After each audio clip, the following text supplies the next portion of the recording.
noches a todos, bienvenidos a ADN. Bueno, la mentira siempre ha sido un instrumento de persuasión, dominación. En las familias nos mentimos, ¿no? Si no, las mesas de fin de año no serían tan grandes, podrían ser de mucho menos personas. El tema no es que no nos mientas, no es pedirle al político que no nos mienta. La dirigencia política, igual que todos los argentinos y en todas las profesiones, eludimos algunas cosas, escondemos algunas cosas y también no son todas verdades. Ayer hablando con Darío Zeta, lo explicaba claramente. La mentira está en la vida cotidiana. La dirigencia política la aplica constantemente. En campaña mucho más. El tema no es que no te mientan. El tema es detectar esa mentira. Es pasar de ser habitante de un país a ser un ciudadano, reconocer que eso es mentira. ¿Cómo? Aplicando la racionalidad o quizá la historia también. Una de las mentiras más aberrantes que hizo Cambiemos fue la de pobreza cero. Nadie aplicó la razón. Eso le hablaba al 35% de las personas en Argentina. El pobre votando un proyecto neoliberal. Era votar en contra de sus propios intereses. La única forma de que lo pudiera hacer era mintiéndoles, diciéndoles que iban a salir de la pobreza. Datos de hoy. En Renault, en Córdoba, 1.500 personas suspendidas. En Fiat, personas suspendidas. 100.000 medicamentos menos por día se venden. Se fugaron del sistema privado de salud 100.000 personas en tan solo 2 meses. Y el dato es que sube el riesgo país y sube el dólar. A ver, el dólar sube y el panorama en las calles es exactamente el mismo. Sigue habiendo familias en la calle. Eso lo podés ver, lo podés palpar. Suba o no el dólar. Pero ahora el dólar subió y esto tiene que ver con la irresponsabilidad del actual gobierno cuando eran candidatos. Cuando te decían que vos no eras libre porque existía un cepo en el dólar. Hoy sos libre, podés comprar dólares. ¿Sabés cuántos argentinos compran dólares hoy? El 5% de la población. El 38% no puede morfar. ¿Te das cuenta? Hoy tenés la libertad de comprar dólares, pero no podés ir. El problema es que el 5% de la población hace que el dólar suba. O sea, no compran los 40 y pico millones de argentinos dólares. Compran solamente el 5% de la población y sube el dólar. Eso es gobernar para las minorías. Lamentablemente, eso es gobernar para las minorías. En un rato nada más empezamos a analizar toda la situación, los créditos suba, la economía, cómo están ustedes del otro lado, cómo están ustedes respecto a los ahorros, a la compra, cómo están respecto a los alimentos. Hay encuestas en Capital Federal y en el Gran Buenos Aires que son escalofriantes. Vas a ver encuestas telefónicas que se han realizado, que Miguel la va a presentar en un ratito, que son escalofriantes. Te van a decir cuánto es el nivel adquisitivo hoy en Capital Federal. Imagínate la que hay en Jujuy, porque si en Capital Federal hoy la gente no puede morfar, imagínate en Jujuy, imagínate en Corrientes, en Chaco. ¿Querés darte una vueltita por Chaco? Julián Aguada fue a Chaco hace muy poco tiempo con la ministra de Desarrollo Social. No sé a qué fueron. Capaz que fueron de paseo a Chaco para ver cómo son los pobres. El safari de Chaco fue realmente tremendo. 20 minutos, fueron en un avión privado y se volvieron a ir. En un rato nada más vamos a hablar de Jujuy, donde la pobreza es la mayor en los últimos 17 años. Y ahí hay prostitución infantil, ahí los pibes a los 10 años trabajan porque el gobernador autoriza con su firma a trabajar para empresarios tabacaleros y ahí se producen violaciones de niñas cada 2 días. ¿Sí? De algo hay que morfar. En un ratito vas a ver eso. Pero empezamos a hablar de lo que nos está pasando hoy, en este momento en la Argentina. Dale. ¡Vamos, argentinos! ¡Vamos con fuerza! ¡Vamos en serio! ¡Vamos con coraje! ¡Vamos con pasión! ¡Este es nuestro país! ¡Y juntos lo vamos a sacar adelante! ¡Vamos, Argentina! ¡Vamos, Argentina!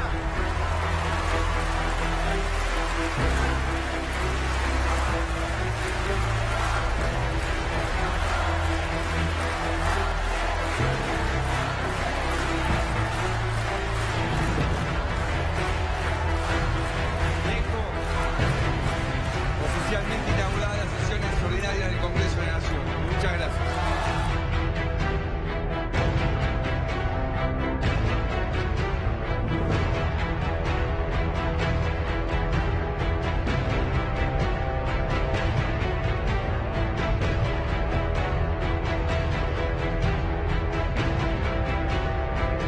Y hoy podemos decir que la Argentina está mejor parada que en el 2015.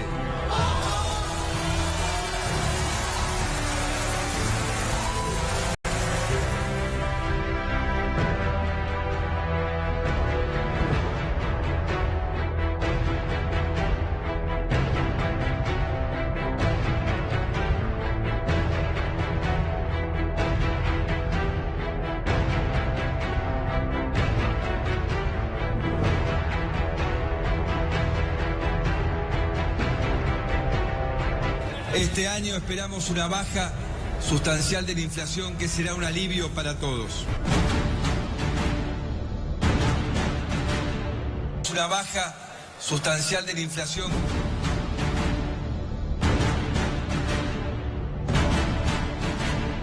Una baja sustancial de la inflación. Está bajando la inflación, porque la inflación ya está bajando como les prometí.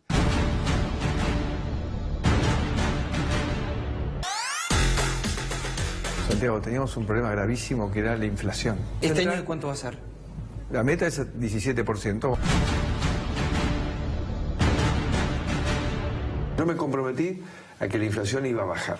Ajá. Y va a ir bajando lentamente todo el segundo semestre, y el año que viene va a ser menor que este año, sustancialmente menor, y el otro va a ser menor. El año que viene la vamos a sentir muy abajo, o sea, mucho más abajo. Sí, va a estar debajo del 20%.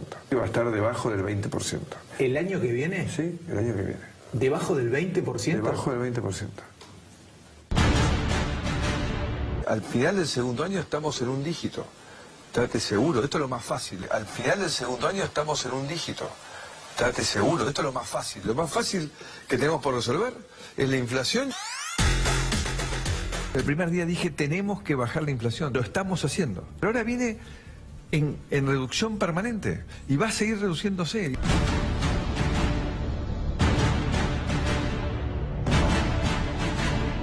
Créanme que para fin del 2019 vamos a estar en una inflación de un dígito. Y después el último año, un dígito.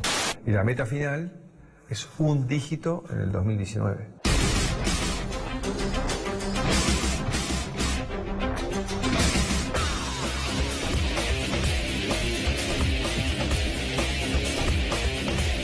Hace apenas horas terminaba una reunión con un altísimo funcionario del gobierno de Cambiemos, el gobierno nacional. Están altamente preocupados. Hay algunos que están desanimados. Dice que la política no está la política en Cambiemos. Hay gente que ya se quiere ir del gobierno, que lo está bancando a Macri solo porque Macri los parió políticamente, pero nada más. Hay gente que está muy preocupada dentro de Cambiemos. Tú, Nico, ¿cómo andás? Buenas noches. ¿Cómo va? Efectivamente, bueno, viste, cada día más suben los rumores de que si va a ser María Eugenia Vidal y todo eso, sube un poco los rumores. Yo lo que veo es, en general, te dicen, ¿sabes? No me hables de nada, conseguime compradores. No puedo seguir así. Necesito a alguien que me compre, por ejemplo, ropa. Le estoy hablando de alguien que tiene un negocio de ropa. Conseguime compradores. ¿Y cómo le explicas eso, Tony? Cuando te dicen conseguime compradores, ¿cómo le explicas que no hay compradores? Y bueno, ¿por qué no hay? Es que yo no tengo explicación para dar de eso. Yo simplemente, digamos, respaldo lo que ellos dicen. Cada vez tengo menos compradores, por lo tanto me voy deshaciendo de personal, etcétera, etcétera. Es decir, no tengo quien me compre. Esa es la situación. Y por eso vas caminando y los locales están vacíos. Esa es la situación. Mariano, buenas noches, ¿cómo andás? ¿Qué tal? ¿Cómo va? Gracias por estar primero. ¿Por qué no hay compradores? Básicamente por las decisiones de política económica que se tomaron en los últimos 3 años. No son todos perdedores en la economía nacional. Hay algunos grupos de poder que están ganando muchísimo. El que está en primer lugar es el sector financiero, que el año pasado tuvo ganancias por 145.000 millones de pesos desde que el gobierno nacional dijo que estalló la tormenta. 145.000 millones de pesos ganó el sector financiero gracias a la tasa, digamos, alta. Exactamente, para mantener el dólar, ¿no? La devaluación y las tasas. Comparado con igual periodo del año anterior, que ya había sido bueno el de 2017, ganaron un 71% más. Eso genera que el negocio financiero esté muy por encima del negocio productivo. Claro. Quien tiene algún recurso para invertir, prefiere lo financiero en lugar de lo productivo. Y lo productivo se encarece muchísimo. Mucha gente, muchos analistas ponen el foco en la industria y dicen que no es competitiva. No, lo que no es competitiva es la estructura de funcionamiento de la industria provocada por políticas económicas como esta financiera, que implican tasas de interés, están pero terriblemente por encima de los estándares internacionales. Ahí está la respuesta entonces, Tuni, de lo que hablábamos ayer de la caída de Macri en la provincia de Córdoba. Bueno, la caída de Macri se debe justamente a la industria metalmecánica y autopartista, que hoy, por ejemplo, deja en la yeca a más de 2.000 personas, entre Fiat y Renault, ¿no? Y bueno, entre otras cosas, ¿sabes qué? No te puedo conseguir compradores en cuotas, porque, por lo que dice Mariano, es tan alto el interés que algo que te ayudaba y que, por ejemplo, estaba el ahora 12, cosas por el estilo que te ayudaban, estaba el precio cuidado que te ayudaba un poco, pero vos comprar algo en cuotas se ha vuelto muy, pero muy difícil. Hace un ¿no? ratito compré una prenda y me decía la mujer, en 2 cuotas ya tenés intereses. En la segunda cuota, interés, Mariano. Así es, así es. Yo llevé el auto a arreglar por 3 cuotas 11%, pero no 11% anual. Por los 3 meses, 11%. Es un disparate. Las tasas de interés, si tenés un descubierto, sos una empresa y tenés un descubierto, están por encima del 60%. Un consumidor deja de pagar la tarjeta de crédito, no llega y tiene un 80% de tasa de interés. No se soporta. Las familias y las empresas ya están en niveles de endeudamiento que no es tolerable. Pero una economía puede progresar, digamos, sin consumo, digamos. Hay modelos que permiten, digamos, que algo funcione sin que la gente compre. No, pregunto, no. Lo pregunto de ignorante. No, por supuesto que no, porque por ejemplo, los costos fijos de las empresas, básicamente los alquileres, las tarifas de servicios públicos, en la medida que van vendiendo menos, tienen que prorratear esas ventas, esos costos, mejor dicho, en menor cantidad de ventas. Claro. Entonces, el costo fijo unitario cada vez pesa más y tienen que trasladar al precio de venta ese mayor costo. Algunas subsisten, encuentran mercado y muchas otras no. Entonces es por eso que estamos frente a un proceso de cierre masivo de empresas y también de destrucción de puestos de trabajo. Esto quizá parezca una abstracción si no vivís esa realidad, pero los créditos UBA sí está tocando a la familia. Ahora vamos a hablar de la desesperación de las familias. En un ratito vas a empezar a ver los informes de familias que han comprado su vivienda con los créditos UBA. Acordate que fue la promoción de este gobierno y que te decía que tenías que confiar en ellos, que la inflación no iba a subir porque los créditos UBA, en un ratito lo va a explicar Mariano, cómo están atados a la inflación y cómo han subido. Esto es desesperación, esto es angustia, esta es la que te está pasando a vos. Vamos a ver un pequeño resumen de cómo terminamos en los créditos UBA y en un ratito largamos con todo. Dale.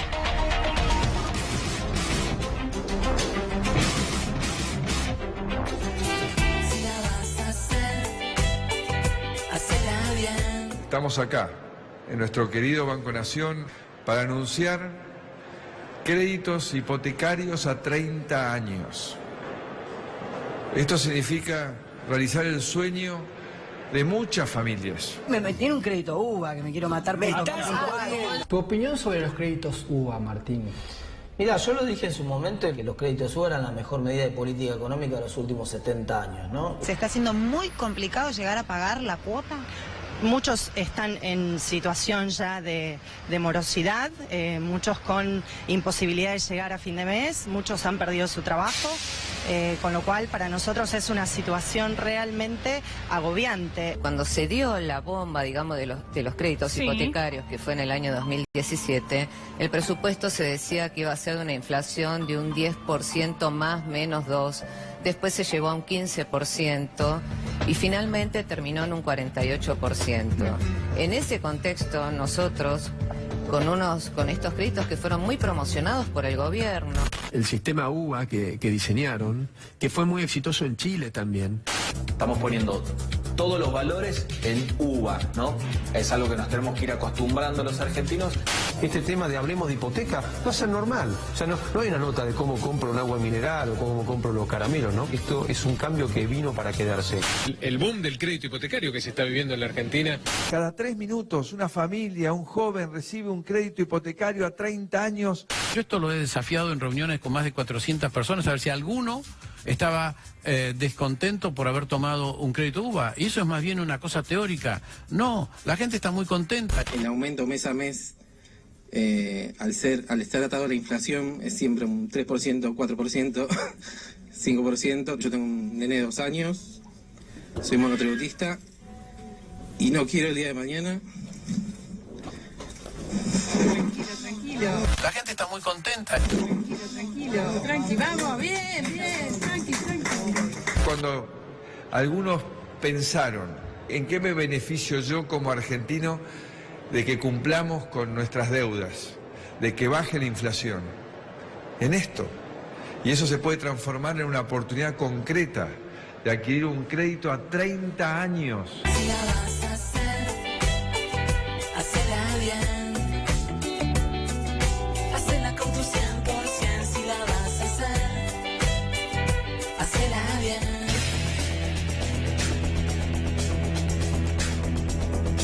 primera reflexión, si un economista te dice que es la mejor medida de los últimos 70 años y es lo que está pasando hoy, ese economista no debería hablar más.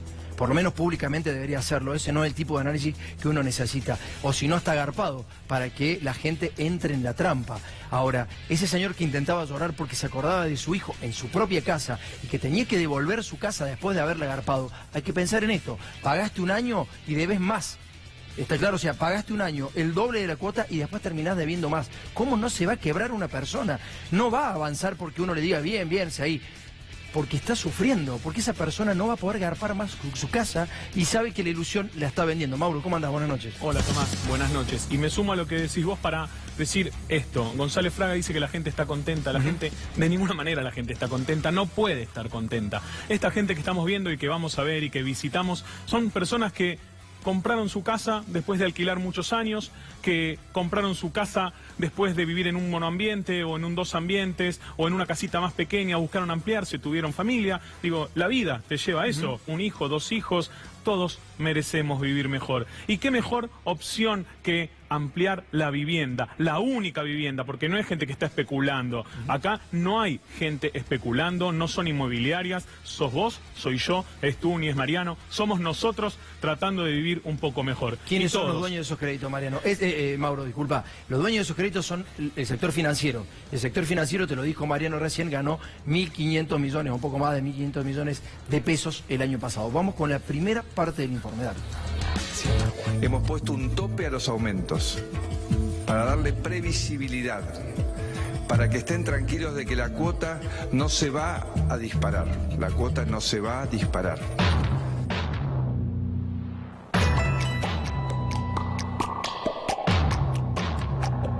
Estamos viviendo acá desde los primeros días de enero del año pasado. Adquirimos un crédito en 27 de octubre y nos pudimos mudar acá los primeros días de enero. Empezamos pagando una cuota de 15.600 pesos aproximadamente. Pesos más, pesos menos, pero 15.600 pesos. Al día de hoy estamos pagando 23.800. Pagamos un crédito por 2.560.000 y hoy estamos debiendo 3.800.000 pesos. 25.000 pesos de sueldo.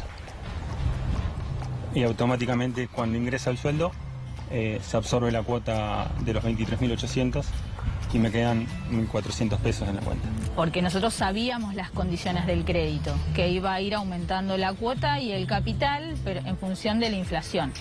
Lo que se había manifestado por aquel entonces es que la inflación iba a rondar en un 15%. Entonces, si iba acompasada la inflación con el aumento de los salarios, no se iba a generar el desajuste que hay al día de hoy. ¿Duermen tranquilos? Dormimos.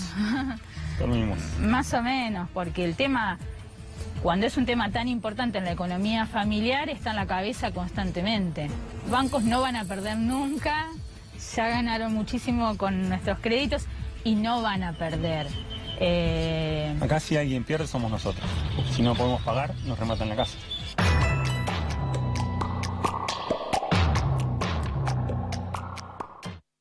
Esa fue una trampa del gobierno y también de algunos medios de comunicación y algunos economistas, Tuni, ¿no?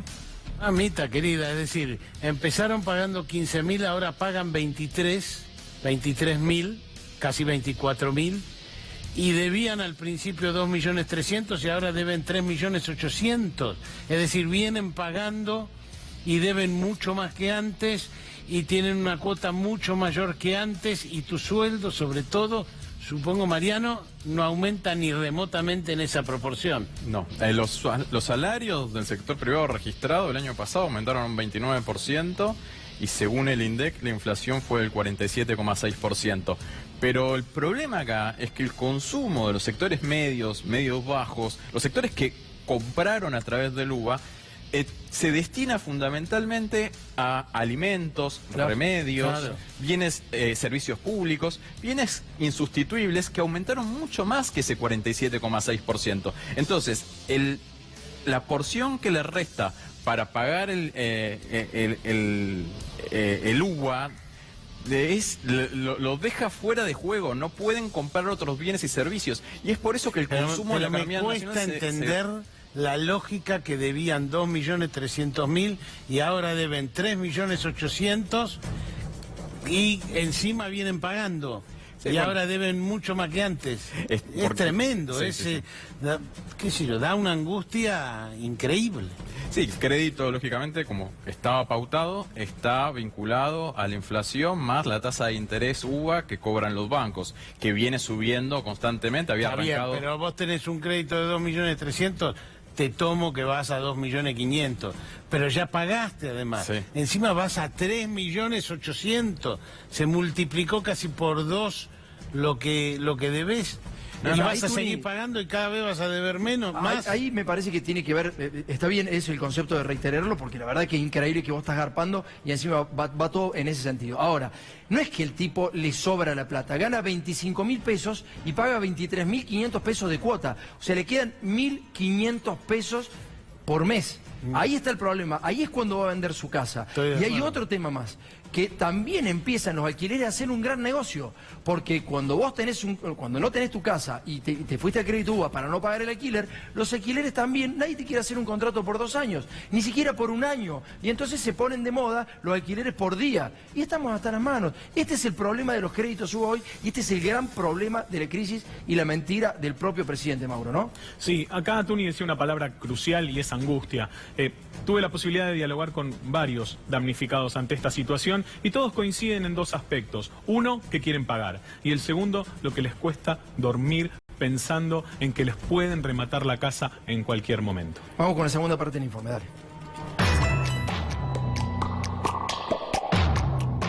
Vivíamos en un departamento, alquilábamos, un departamento chiquito. Así que bueno, cuando se largan todos estos planes, en nuestro caso particular es un procrear, fue la única opción que tuvimos como para poder llegar a tener nuestra vivienda única. Nosotros cuando sacamos el crédito, sacamos un monto, nos dio el Banco Provincia de 1.079.800 pesos, con una cuota de 8.202 pesos.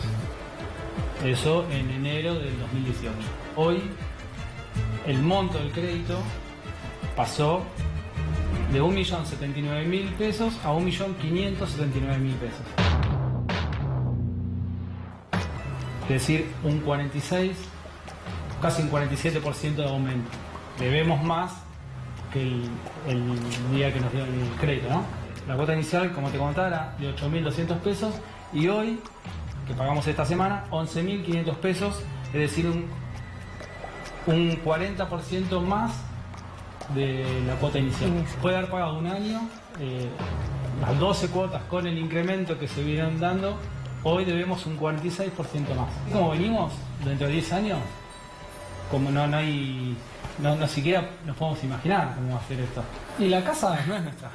Nosotros la empezamos a Está pagar hipotecada, por lo tanto no es nuestra. Hasta que no paguemos la última cuota no es nuestra la casa. Y claramente todos los meses es como te dice Martínez, tratar de sacar cuentas para cubrir la del banco, la cuota del crédito y después, bueno, el resto de gastos, de la luz que aumentó, el transporte, bueno, ¿no? Todo lo que viven todas las familias en realidad. La vida. Pero justamente que es un miedo constante y se hace muy lejano esto de decir cada vez debemos más plata. Cada vez está más lejos la posibilidad de decir tenemos nuestra casa.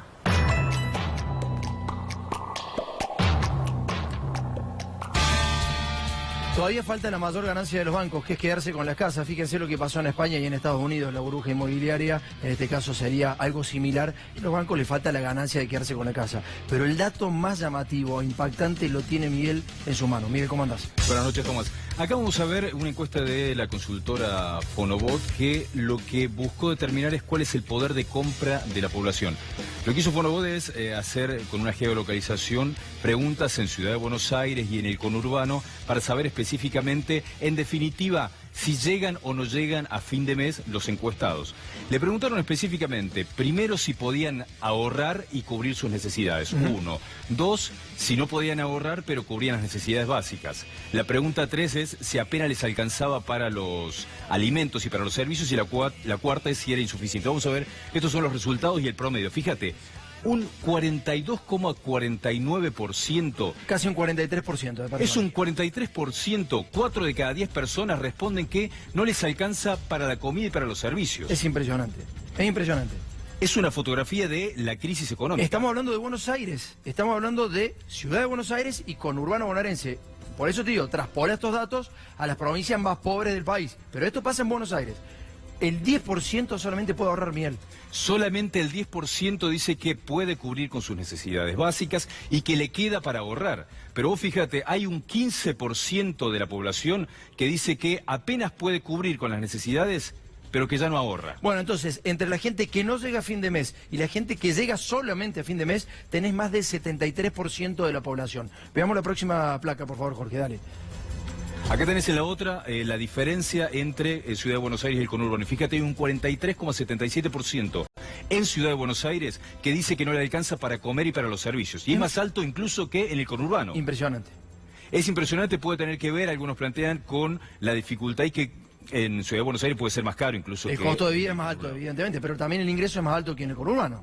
También es más alto que en el conurbano y se dan números similares. Y tenés ahí un 29,26% en Ciudad de Buenos Aires, un 32,72%, que lo que dice es que le alcanza específicamente solo para comprar comida y para pagar la luz, el agua, el gas. Entonces tenés un 70% que lo que trata de hacer es llegar a fin de mes. Exactamente.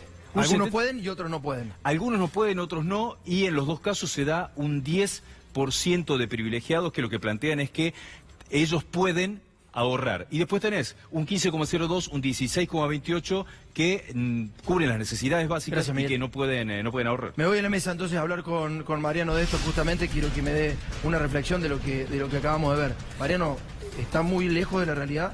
No, es así, es la dura realidad. La gente vive y llega a fin de mes como puede y lo que le ingresa lo gasta. Estamos en una situación dificilísima porque en los últimos meses lo que viene ocurriendo es que los productos básicos, los productos de consumo masivo, las segundas marcas, hasta las terceras marcas, aumentan mucho más que las marcas premium. Entonces la vulnerabilidad, el deterioro de los ingresos, del poder adquisitivo de la población es mucho más fuerte de lo que dicen las estadísticas del INDEC. El INDEC, como te decía antes, muchos analistas comparan el aumento de la inflación con el aumento de los salarios. Y no es lineal esa comparación, porque justamente lo que está ocurriendo en los últimos meses, que se está acelerando cada vez más, es que aumentan muchísimo más los consumos insustituibles, que lo que se puede llegar a prescindir aumenta menos que la inflación. Entonces, eso está provocando esta situación de emergencia en muchísimos hogares. Tremendo. Lo que vemos como contención hoy son las redes sociales. Las redes sociales es lo que está conteniendo quizá la manifestación de la gente. Hay mucho enojo en las redes sociales, evidentemente. Fueron inventadas por países hegemónicos y claramente son como una red de contención y entonces la gente la toma como vía de escape. También este tipo de programas son los que toman como vía de escape la gente. Gracias, Mariano, por haber venido y va a ser invitado constante de este programa. ¿Tenés 15 segundos, Tuni? Conseguime compradores. Me acabas de decir acá que nadie puede comprar nada. Y si nadie puede comprar nada, es muy difícil mantener el comercio abierto, la tienda de la esquina, nada. Conseguime compradores, Tomás, dale. El 10% puede comprar Tuni nada más y ese 10% está contento, pero solamente el 10% de la población. Nos vamos a San Pedro, uno de los departamentos más pobres de Jujuy.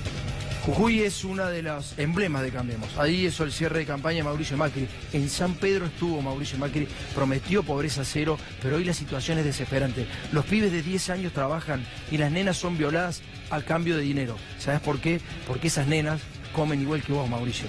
Dale.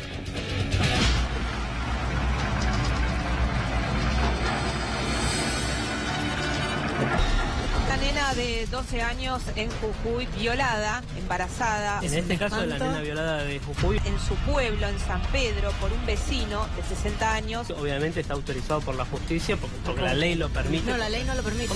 No, es hasta la semana 22. Ella está casi de 26 semanas. 23 semanas y media, llega la nenita con la mamá al hospital. Si ahí determinan que está embarazada. La revisaron cuando estaba de 12 semanas porque tenía un dolor abdominal. Los médicos no se dieron cuenta que la nena estaba embarazada. La diputada Gabriela Burgos, bueno, diputada, usted estuvo presente aquí apoyando a los sectores pro vida. Proceso. Hablando de 6 semanas y media. 6 meses nos dijeron los médicos. 6 semanas y media. Y bueno, por eso es que estamos acá. Abajo, de San Pedro una vez más. Estamos acá para lograr una Argentina con pobreza cero. Bueno, estamos en San Pedro, uno de los departamentos, nos decían recién algunos colegas de Jujuy, que es muy complicado San Pedro en el sentido de que se han producido muchísimos casos de abusos sexuales. En el no, le diría que el mayor flagelo es el tema de los abusos sexuales. ¿Dónde es la casa de la nena que sufrió el problemita? ¿Ahí en la punta es? Sí. ¿Hay muchos de estos problemas acá en el pueblo? Más o menos. No, ahí vivía el señor que la abusó a la nena de 12 años. Al lado del kiosco. Al lado del kiosco, la reja verde, ahí vive el hombre. ¿Y está detenido? Y sí, hago derecho penal y le diría que el 80% de lo que llega al tribunal oral o el 70% son temas vinculados a los abusos sexuales. ¿Hay mucha pobreza hoy? Sí, también, como en todo lado. ¿Y se escucha de muchos abusos en el pueblo? Creo que sí, ¿eh? Sí. Sí, sí. Sí, es que hay mucha pobreza.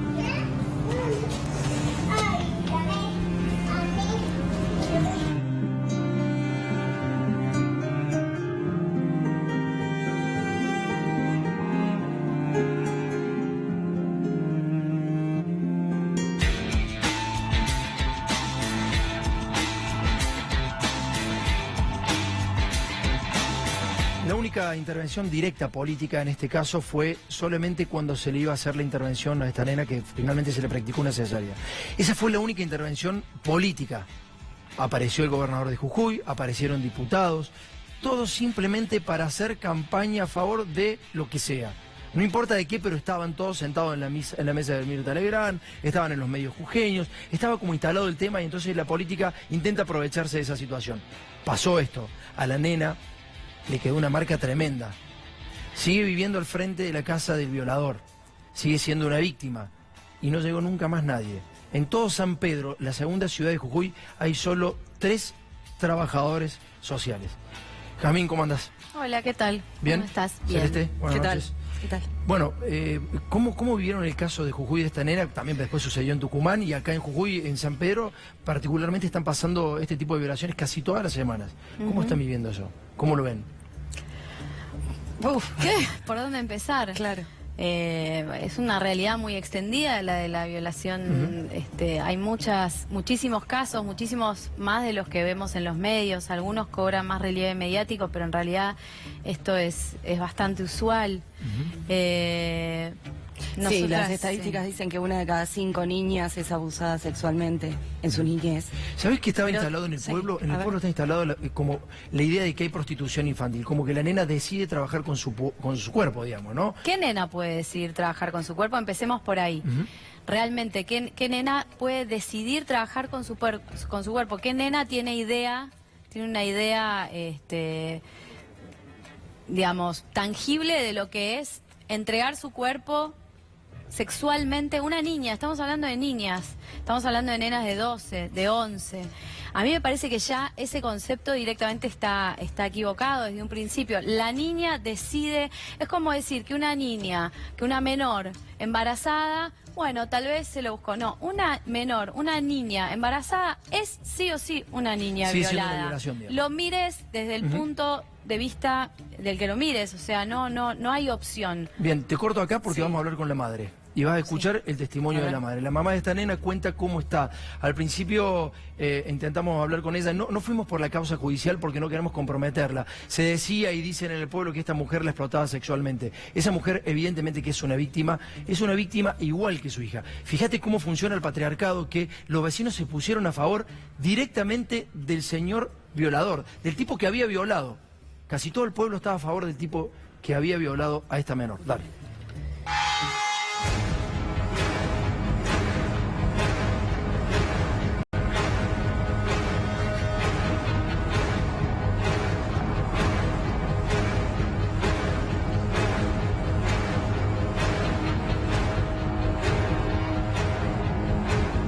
¿Podemos hablar un ratito con usted?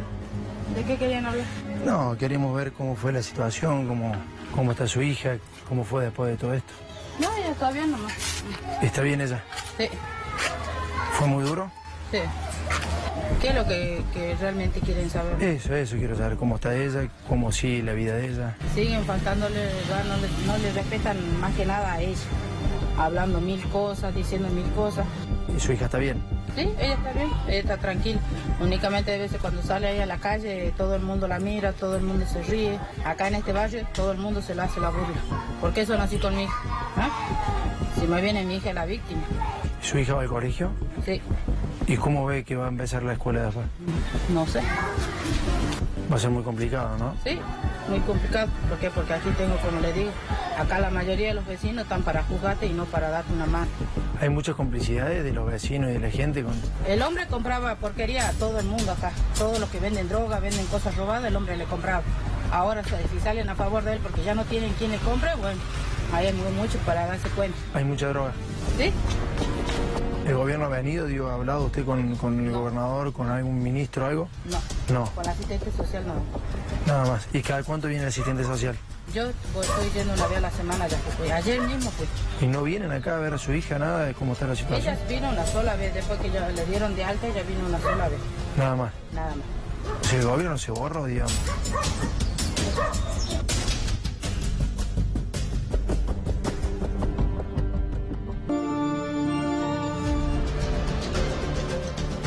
Bueno, no la queríamos exponer a la mujer.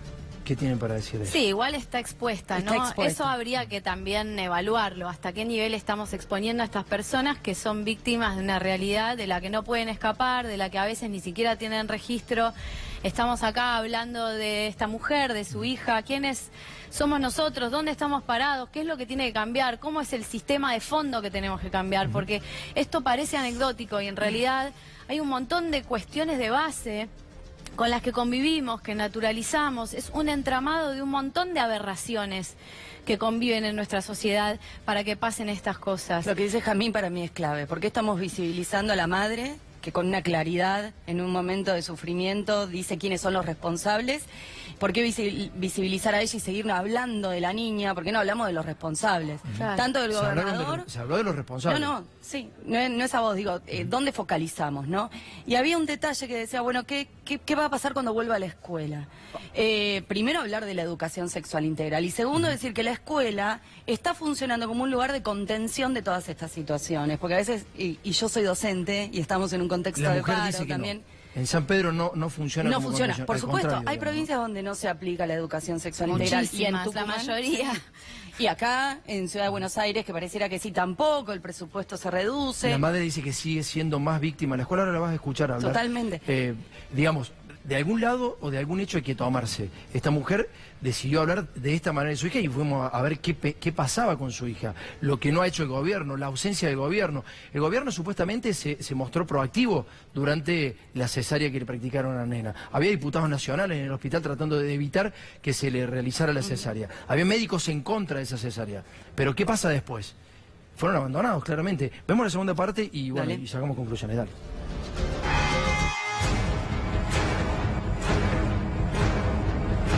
¿Cuántos hijos tiene, señora? 2 tengo. 2 hijos. Tengo 3 realmente, pero la mayor está allá en Mendoza. Claro. Y tiene dos nenitos acá, digamos, viviendo acá. Sí. ¿Y es muy difícil ahora salir a la calle y convivir acá en el pueblo? Sí, porque todo el mundo te mira, te critican, se ríen, te señalan como fuera la peor delincuente. ¿Qué puedes hacer?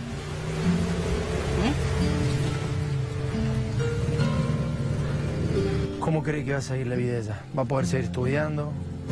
Lo único que le pido a Dios, que sí, que siga bien, que me salga adelante y nada más. Me duele, ¿por qué? ¿Por qué salen a hablar así de mí? Todavía me tratan de que soy esto, soy esto, soy esto. ¿Por qué hablan así de mí? ¿La sociedad se pone siempre a favor del hombre? Aquí en este barrio yo siento eso. ¿Usted fue a la escuela? Tú hasta 5º grado nomás. Hasta 5º grado. No terminé la primaria, ¿por qué? Porque me hacían bullying también en la escuela. ¿Sabe lo que es ponerse un poquito ahora en el lugar de mi hija y pensar que lo mismo le van a hacer a ella? Nadie se puso en mi lugar, nadie está en mi lugar. Menos en mi lugar y menos en el de mi hija. Ahora es fácil salir a hablar, a criticar, a hablar, decir. Pero cuando estén en mi lugar, ahí van a saber lo que es el dolor de una madre. ¿Qué pensás de la gente que dice que tendría que haber tenido la... Que ellos no se dan cuenta que es una niña de 12 años. ¿Ah? Es una nena. ¿Cómo querés que tenga el bebé? Y más si es un bebé para un violador. ¿Cómo querés? ¿Qué te decía ella? Que no lo quería el bebé. Que no lo quería. Del día que se ha enterado.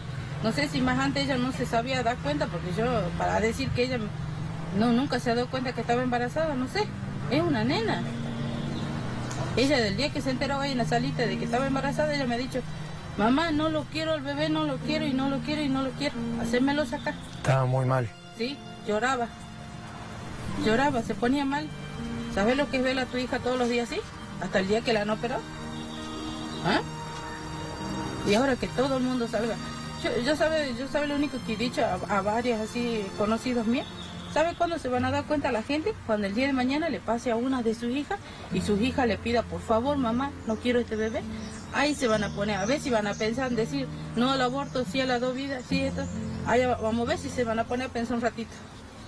¿Qué es lo mejor para su hija? ¿Qué te decían las charlas que tenías con tu hija? Ella me decía: mamá, yo no lo quiero al bebé, no lo quiero. No lo quiero. ¿Por qué? Porque no es algo deseado mío. Mi hija, la mayor, también nació mamá. A los 14 años fue mamá. Ella también, ella andó teniendo novio, ella también al principio me pidió: mamá, quiero que me lo hagas acá. No, ¿a vos te gustó tener noviecito? Ahora, críe ese hijo. Yo no ando por la vida abortando, haciendo abortar a todas mis hijas. ¿Ah? Pero que pase un caso así como este. Este es diferente que el de mi hija, la mayor. Es mucho diferente.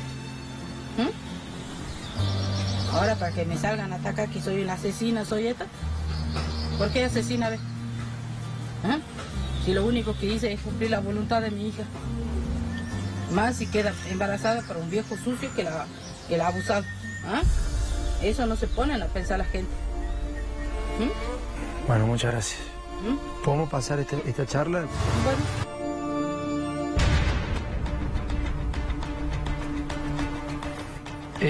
Nosotros hemos decidido pasar esta entrevista porque la gente en general necesita ver los casos reales que hay detrás de toda la escena de los medios en el momento que hay una nena de 12 años embarazada. ¿Cuál es la realidad de esa familia? ¿Cuál es la realidad del barrio, sobre todo?